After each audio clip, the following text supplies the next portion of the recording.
사단은 침례 요한을 범죄케 하려고 그렇게 가진 애를 다썼지만 요한을 결코 넘어지게 할 수 없었던 주님의 충성된 동역자처럼 오늘도 우리 주님 안에 자아를 감추어지고 사단의 어떤 전략과 전술에도 백방으로 모여한 그 놀라운 은혜의 경험이 오늘 우리의 삶 속에서 있기를 간절히 바랍니다. 나를 눈동자같이 지키시고 우리를 날개 아래 감추시겠다. 시편 17편 8절의 말씀이요. 또한 시편 91편에 있는 말씀이 이렇게 있죠. 찾지 마시고 들으시면 되겠습니다. 지존자의 은밀한 곳에 거하는 자는 전능하신 자의 날개 아래 거하리로다. 함께 연구해 보시면 우리가 어떻게 전능자의 은밀한 곳에 거할 수 있는가? 믿음으로 순종하여 예수께 뿌리를 내리면, 순종을 가리켜서 믿음으로 늘 순종하는 경험을 가리켜서 예수 안에 뿌리를 내린다라고 표현합니다. 그러면 절대 우리는 뽑히지 않을 것입니다. 백향목처럼. 다윗이 백향목이 되어버리지 않습니까? 그 기질이, 격하게 쉬운 기질이, 감정을 잘 자제하지 못했던 쉽게 자극받는 그 성질이 회심하고 거듭나고 정말 믿음으로 그분께 구하자. 그는 더 이상 그 성향에서 절대 넘어지지 않는 억센 백향목과 하나님의 그 은혜의 동역자가 되어서 정말 주님의 아름다운 은혜를 증거하는 종으로 딱 서게 되었답니다. 오늘 여러분 백향목처럼 서기를 간절히 바랍니다. 저가 너를 그 깃으로 덮으시리니 내가 그 날개 아래 피하리로다. 그런 사람들에게 주님의 진실하심이 방패와 송방패가 되겠다. 믿음으로 의의 흉배를 마음에 붙이는 사람들, 절대로 사단의 화전이 불화살이 우리 가슴을 뚫을 수 없는 그 방패가 주님이라는 사실을 오늘도 경험하기를 간절히 바랍니다. 우리는 오늘 이 시간 또한 그는 흥하여 하겠고 나는 쇠하여 하리라 라는 장의 마지막 부분을 함께 보겠습니다. 오늘은 죄를 짓지 않는 주님의 지혜를 좀 배우도록 하겠습니다. 예수님의 침례 요한의 모본을 통해서 우리가 사단의 전략에서 전술에서 벗어나는 승리의 경험의 지혜를 우리 함께 배우면서 우리의 실삶 속에서 우리가 간과할 수 있는 위험의 소재를 함께 보도록 하겠습니다. 소망 181페이지 어제 말씀 이어서 중간 좀 보겠습니다. 오늘 주님의 모본과 침례 요한의 모본을 통하여 우리가 어떻게 죄에서 벗어날 수 있는가, 사단의 시험을 승리할 수 있는가 라는 지혜를 한번 배워보겠습니다. 181페이지.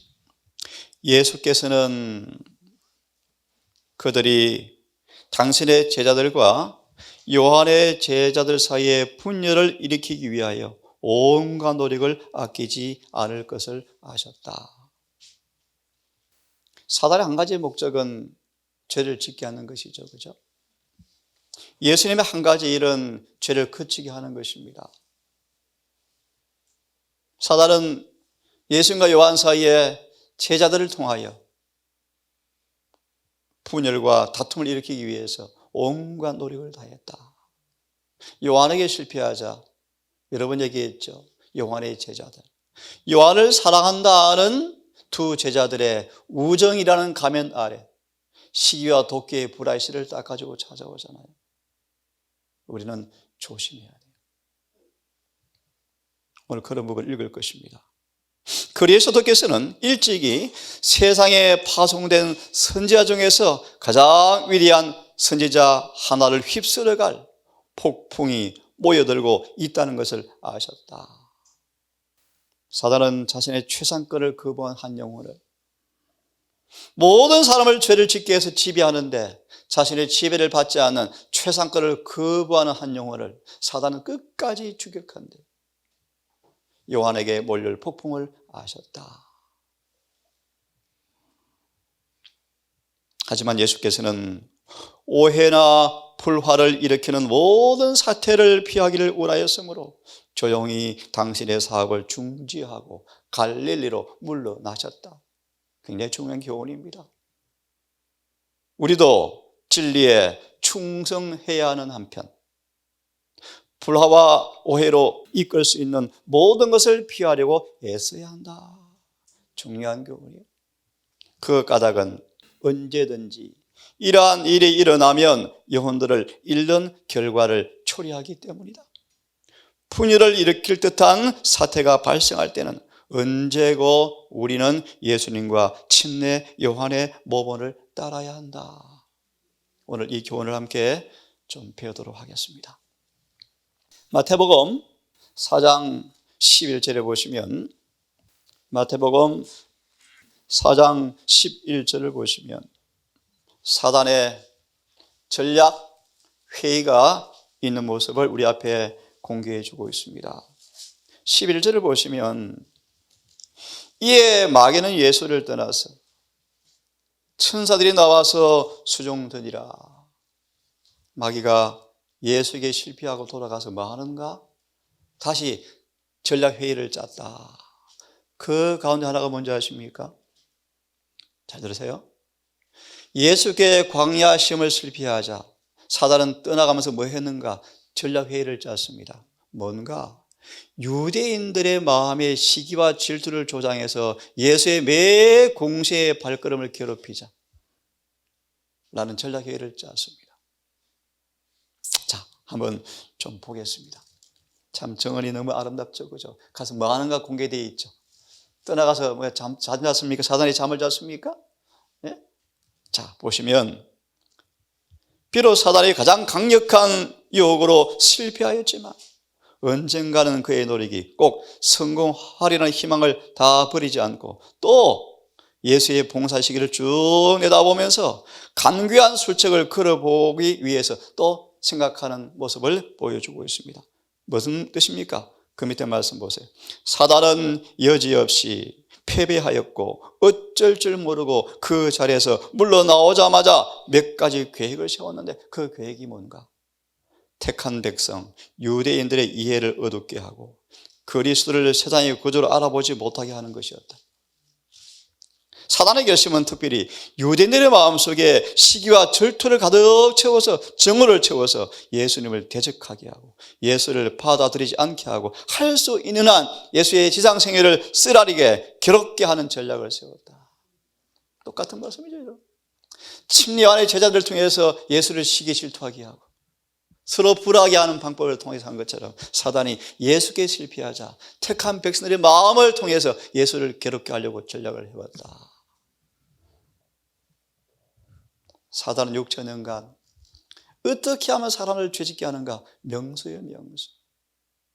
사단은 그의 사자들과 더불어서 회의를 열고 앞으로 추진할 일의 방향에 대해서 논의하였다. 그것은 그리스도를 유대인들이 그토록 오랫동안 열렬히 고대하던 메시아로 받아들이지 못하도록 방해하는 것이었다. 대장투 서문 보시면 지금도 사단은 똑같은 방법으로 이 교회를 공격할까요? 그럼요. 메시아의 사명을 오해하게 만들어서 유대인들이 예수를 거절하게 만드는 것처럼 지금 하늘 성소정계를 오해해서 우리를 또 속일 거예요, 여러분. 똑같아요. 이걸 배워야 돼요. 지금도 라오디게 교회가 똑같이 수가 있어요. 기가 막혀요. 사단은 다양한 유혹거리로 예수를 이긴 것이 아무것도 없다는 걸 생각할 때 낙심하고 화가 났다. 그러나 이제 그는 생각을 바꾸어서 그가 그리스도 자신의 백성들의 마음속에 불씨를 집어넣으면 언약의 메시아임을 믿지 못하게 할 수 있으면 그는 사명을 다하려는 구체적인 용기를 꺾어 놓을 수가 있을 것입니다. 유대인들을 확보하여 그의 대리자들이 되게 하고 잔인하기 이를 데 없는 그의 목적을 성취할 수 있을 것이라고 생각하였다. 우리 마귀의 미끼가 되지 않기를 바랍니다. 마귀의 미끼를 예수님을 실패하는 것이었지만 안 되자 백성들을 통해서 하였지만 끝내는 주님 승리하시죠, 그죠? 그래서 그는 아주 보세요, 묘한 방법으로 일함으로써 그가 직접 시도해 보았지만 성공하지 못했던 것을 술책을 써서 성취해 보려고 애를 썼다. 온 바리새인들이, 온 제사장들이, 온 랍비들이, 온 유대인들이 다 똘똘 한 동맹체가 되어서, 좀 이따 보겠습니다. 이사야 8장 12절. 한 동맹체가 되어서 예수를 공격하는 마귀의 통로가 되었대요, 여러분. 심지어 베드로도 한 방 먹었죠. 그죠? 베드로까지. 이어서 이사야 8장을 좀 보십시오. 이런 말씀들이 우리 삶 속에서 어떻게 전개되는지를 잘 유념해서 배우셔서 절대 이 동사는 마귀의 유혹에 넘어가지 않기를 간절히 바랍니다. 찾지 않고 그냥 설명드립니다. 요한복음 13장 34절을 보시면, 나중에 메모에 썼다가 읽으십시오. 사단이 별로 기회가 없음. 읽어보시면 우리가 서로 사랑하면, 사랑으로 연합하여 하나가 되어 있으면 사단은 절대로 할 일이 없대. 이 동산이 그렇게 되었으면 좋겠어요. 서로 사랑이 식어지고 서로 뭔가 하나가 안 될 것 같고 서로 불화하고 은근히 씨를 품고 있는 그런 일이 없기를 바랍니다. 그러려면 내가 너희를 사랑한 것처럼 서로 사랑하고 있으면 사단은 별로 기회가 없다. 나중에 읽어보시고 이사야 8장 12절을 봅니다. 이 백성이 맹약한 자가 있다 말하여도, 이 오늘 우리에게 주는 교훈이 많습니다. 요한계시록 13장과 연결되어지는 말씀인데요, 앞으로 온 땅이 내부에 있는 사탄의 회당들과 외부의 사탄의 동맹에 연합해서 이 교회 모르드게 충성된 친내용 같은 사람들을 괴롭히려고 지금 세상은 하나로 결속되어 가고 있어요. 이 백성이 맹약한 자가 있다 하여도, 무슨 말? 여러분, 우리 중에서 원수와 맹약한 자가 있다 하여도, 그런 말이에요, 여러분. 그런 말이에요. 그 모든 자를 따라 맹약한 자가 있다 해도 그들의 두려워하는 것을 너희는 두려워하지 말고 놀라지 말라. 만군의 여호와께서 말씀하시기를, 만군의 여호와를 너희가 거룩하다 하고 하나님만 두려워하고 그분을 놀랄 자로 오직 삼으라. 사람을 두려워하지 말라. 자, 한번 주석을 보면서 방금 그 부분을 좀 읽겠습니다. 이 주석에 여러 중요한 말씀이 많은데 나중에 여러분 좀 보시면서요, 현대 주어지는 기별이 많습니다만 세 번째, 네 번째, 같은 동맹체에 속한 타락한 인간과 천사들, 이런 말씀을 한번 군데군데 읽고 진행하겠습니다. 베드로를 통하여 타락한 인간들과 타락한 천사들은 같은 동맹체 안에서 선을 대항하여 일하고자 연합하였다. 필사적으로 우위로 연합한, 이 우위가 거짓말이죠, 그죠? 사단은 그의 악한 천사들을 통하여 겉으로 경건한 사람들의 동맹체를 만들려고 계획하고 있다. 이렇게 해서 그는 하나님의 교회를 고립시킨다. 그가 천사들을 설득한 것처럼 사람들을 설득해서 하나님의 종들로 가장한 이 반역의 무리에 가담하게 할 수 있으면 하늘을 대항하는 그의 사업체 속에 있는 가장 성공적인 동맹체가 될 것이라는 것을 마귀는 잘 알고 있다. 마귀는 경건이라는 이름으로 그의 참소하는 정신을 가지고 사람들을 자극해서 하나님의 종들을 악하고 엄험한 사람들이라고 비난하게 만들어준다. 그들은 사단의 훈련을 받은 정탐꾼들이다. 그들이 하는 일은 불화하게 하는 것이며 형제의 사이를 이간해서 원통한 마음을 갖게 하는 비난의 말을 만들어내는 것이며, 이 특별히 동산이 완전히 공동체는 아니지만 참 중공동체로서 사단이 어떻게 죄를 짓게 하는 걸 잘 분별하셔서 여러분, 우리 각자가 마귀의 미끼가 되지 않기를 간절히 바랍니다. 사단을 위해서 활동적으로 봉사하는 말쟁이들을 배치하는 것입니다. 악한 것을 자세히 관찰해보고 불화를 조장할 만한 것을 말함으로 분쟁의 씨를 뿌리는 일을 마귀는 지금도 하고 있습니다. 잘 읽어보세요, 여러분. 다시 읽어볼까요? 악한 것을 자세히 관찰해 보고 불화를 조장할 만한 것을 말함으로 분쟁의 씨를 뿌리는 일을 지금도 막연하고 있다. 특별히 우리 동산이 조심할 부분이에요.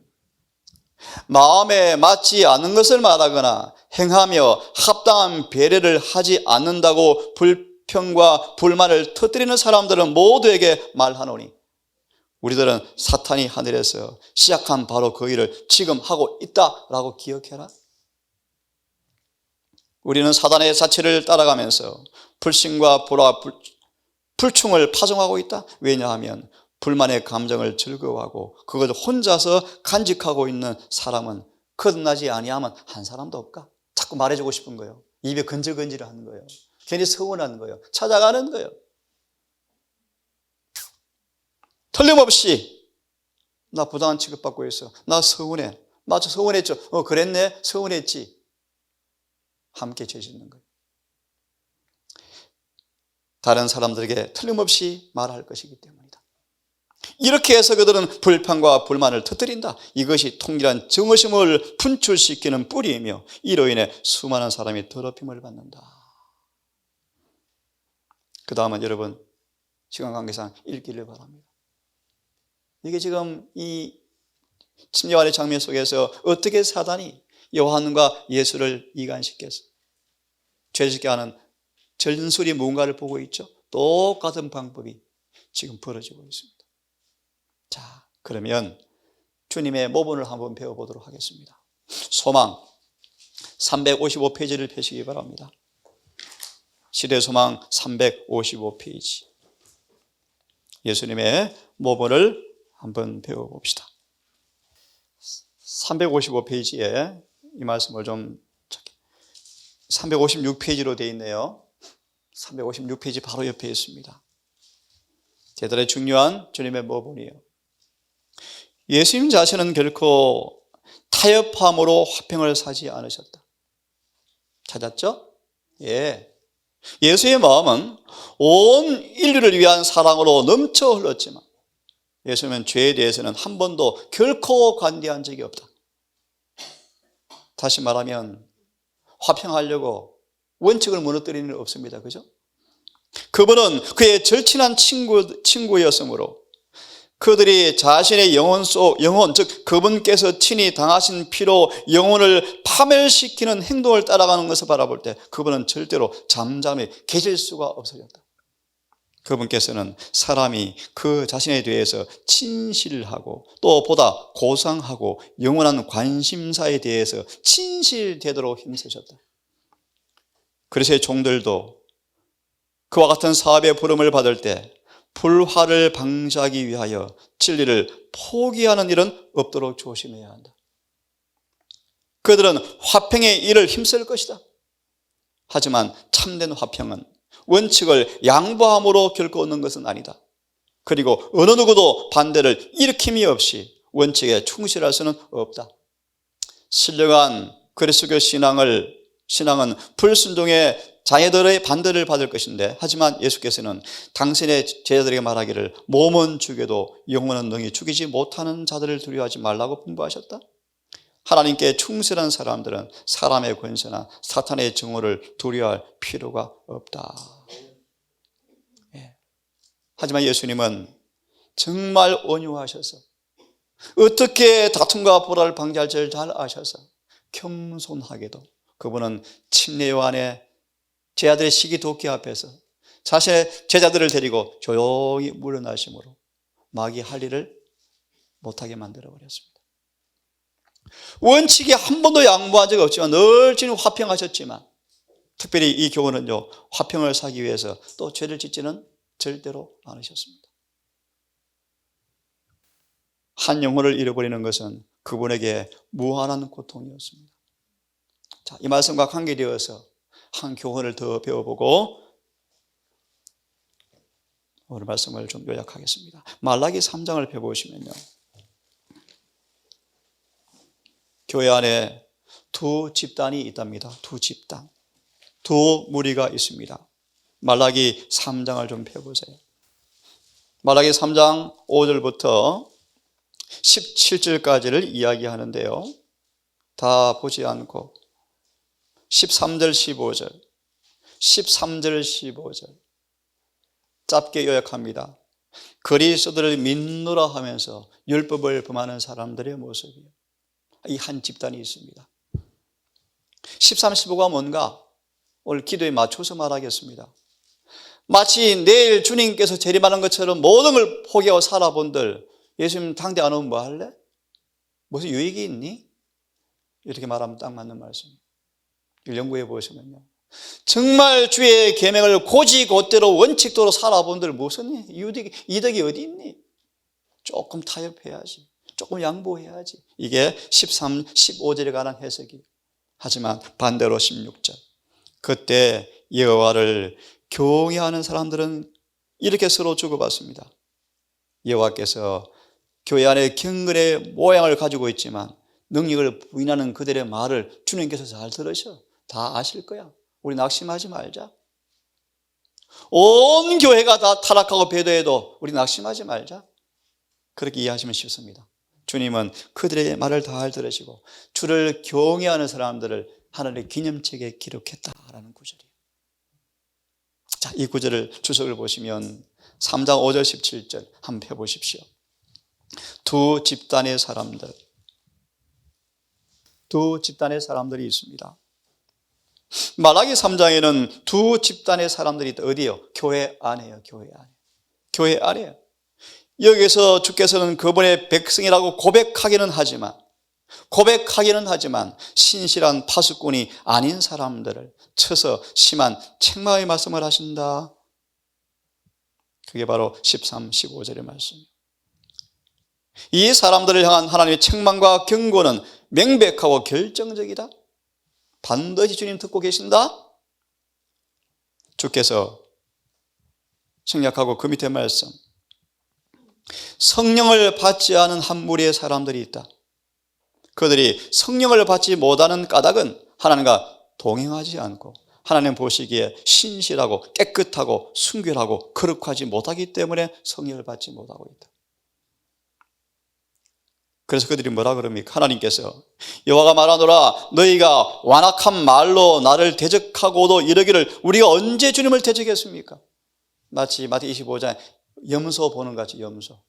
언제 주님 사랑 안 했습니까? 언제 헌금 안 했습니까? 다 있잖아요. 왜 모르십니까? 그죠? 그런 말이에요. 여호와 앞에 계명을 지키며 고난을 통하여 슬픔을 통하여 지키려 본들 무엇이 유익하십니까? 지금 우리는 교만한 자가 이 교만한 단어를 언급해드린 하박국 2장 4절의 말씀. 예수님 재림 오늘 한다고 내일 한다고 바보더라? 그럼 가난해져 라고 말하면서 세상으로 가서 돈을 버는 사람들, 재림 운동 때 이루어졌죠.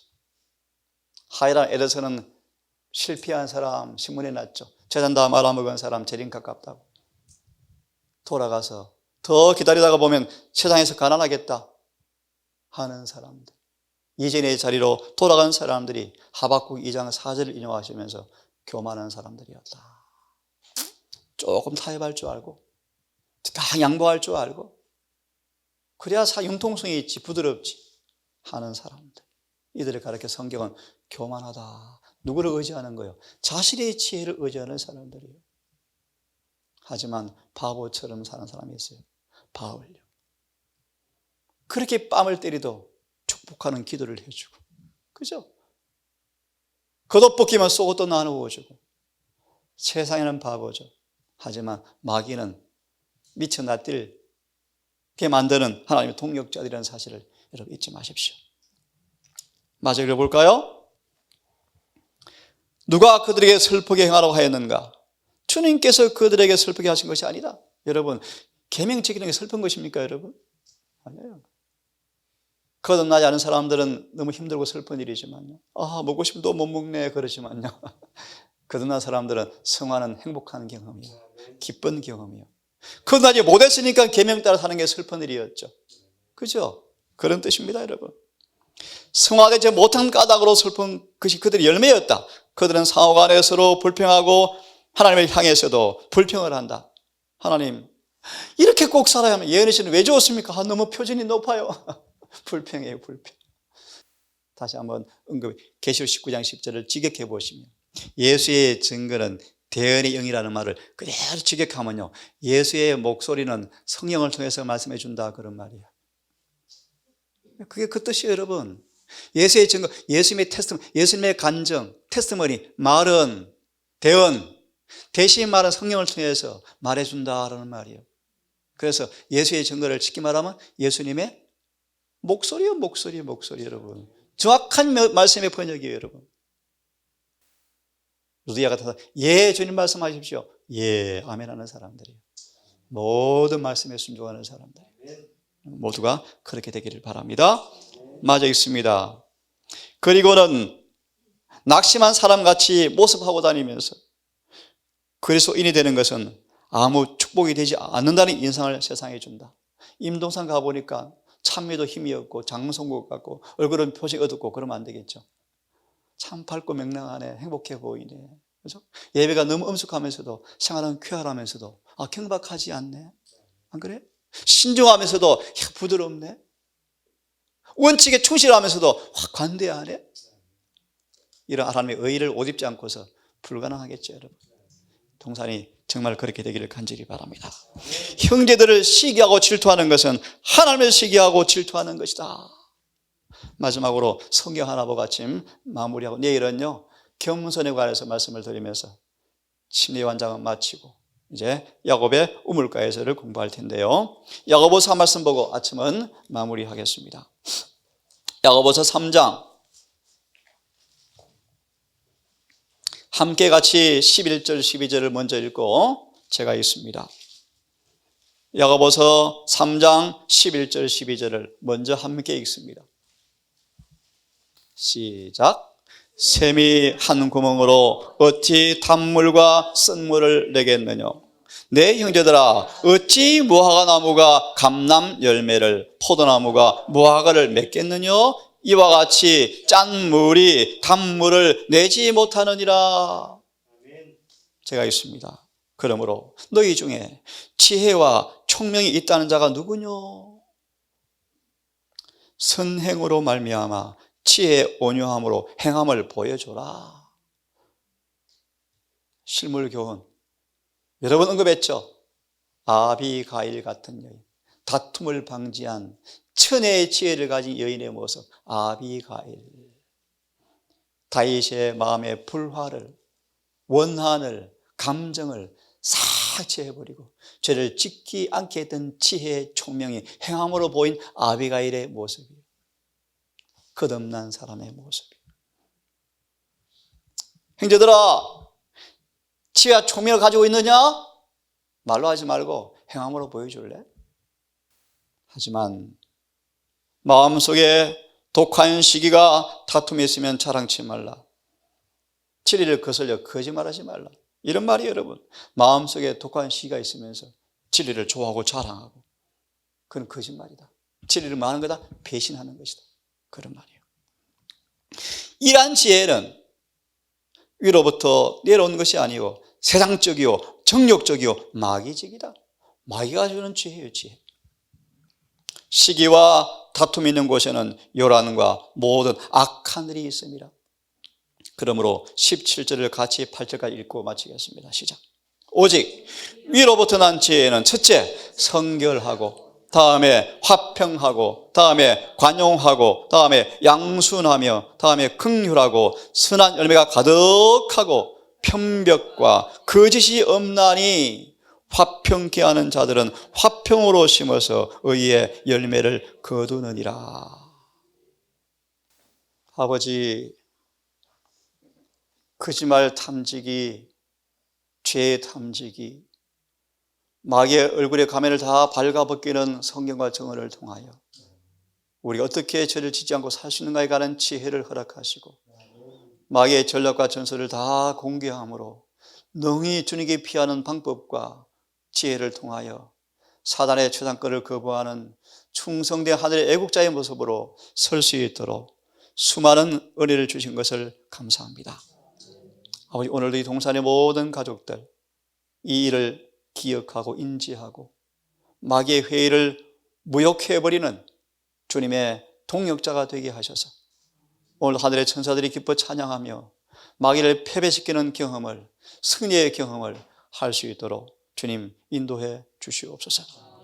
오늘도 해가 지도록 우리의 걸음을 율법에 굳게 뿌리를 내리고 은혜 안에서 걸음으로 행복하고 즐겁고 정말 주님을 소유하고 변화되는 경험이 얼마나 실제가 되어지고 기쁘다는 사실을 경험케 하셔서 이 은혜의 향기가 서로에게 나누어진 바 되게 하셔서 성도의 교제가 미리 하늘을 맛보는 교제가 될 수 있도록 이 동산을 변화시켜 주시옵소서.